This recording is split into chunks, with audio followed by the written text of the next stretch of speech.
Read Your Mind aims to teach others how to succeed by using the human brain as a weapon. He's here now at Post 9 to tell us and show us exactly how. It's good to have you back. Thank you, Scott. Thank you for having me. Congratulations on the book. Appreciate it. So a business leader picks up this book, yes, and you want them to learn what? So I want to tell you what you're not going to learn, which is you've seen me on CNBC year after year, blowing your minds, entertaining you. I am not teaching you how to become a mentalist. Spoiler alert. And here's why.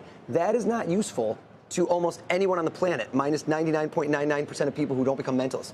What I do want to teach you to do is how to read people more effectively and use the skills that you see me, but instead of as an entertainer, in your life, at work, dealing with clients, dealing with people you manage, dealing with people at home and in your relationships.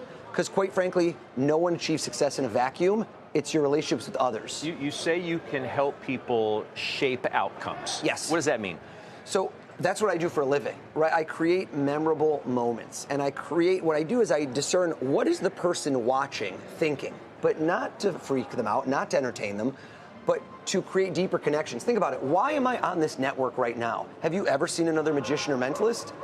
Why is that? The network doesn't love me. It's because I custom create content that appeals to the viewers who are watching right now.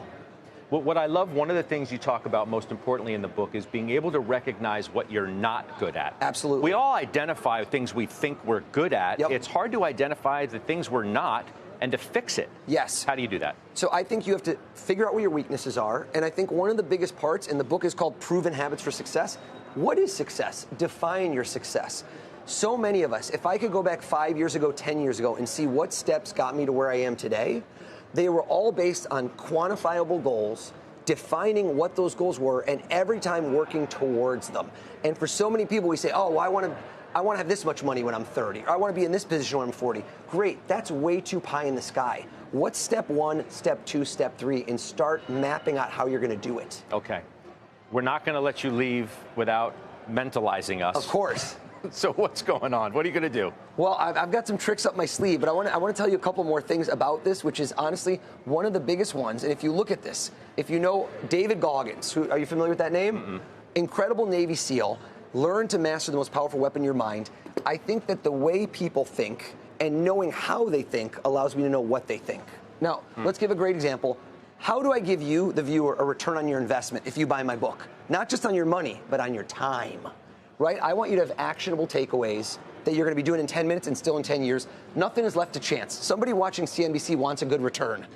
How about this? Both of you right now, what are the 7 words? Listen closely. 7 words that even if you get a great return this year, who knows about next year? Both of you look me right in the eyes. Okay. And say it with me, because I know you've heard it before. Is this a past performance Past thing? performance does not guarantee future results. Right. My oldest son wrote this himself. The handwriting's not great, but I want you to remember this, because this has a very deep meaning. Okay. Because nothing is left to chance when I try to get inside your head. And when I say chance, you ready? Have you ever played the game bingo? Yes. Bingo, right? We have a little bucket full of balls. And I want you to imagine that I am spinning these balls. And Brandon, before I arrived at the New York Stock Exchange today, had we ever met in our lives? Never. I want you to imagine that right now you reach in with your eyes closed. Okay. Close your eyes. Yep. And reach into that bucket and pick up a ball. And then no, stop, throw it back. No, change, pick up a different one. See, pick up a different one.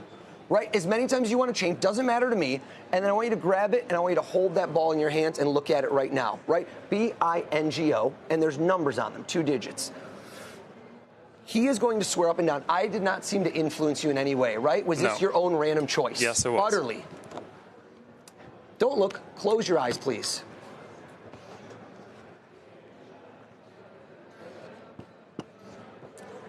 Can you see what I wrote down, Scott? I can. I want to make sure it's not on a monitor. Brandon, open your eyes.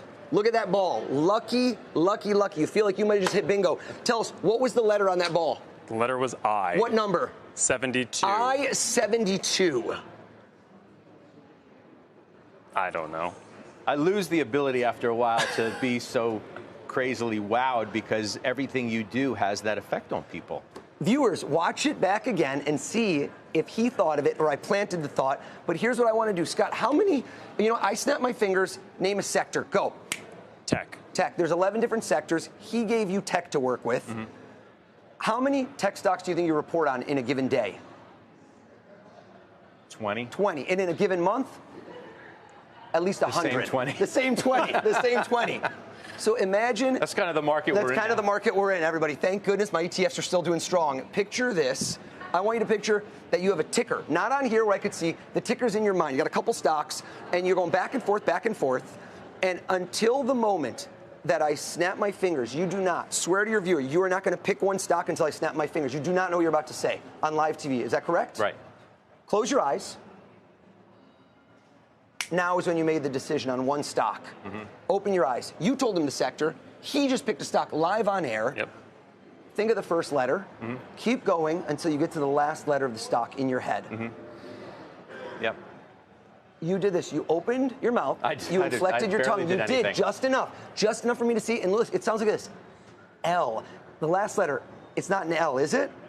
The last letter? Last letter. It is. It is an L. It is an L. And here, folks, here's the thing. I want you to see this because you never know what's going to happen each year, but I will not erase your future earnings because I guarantee future results.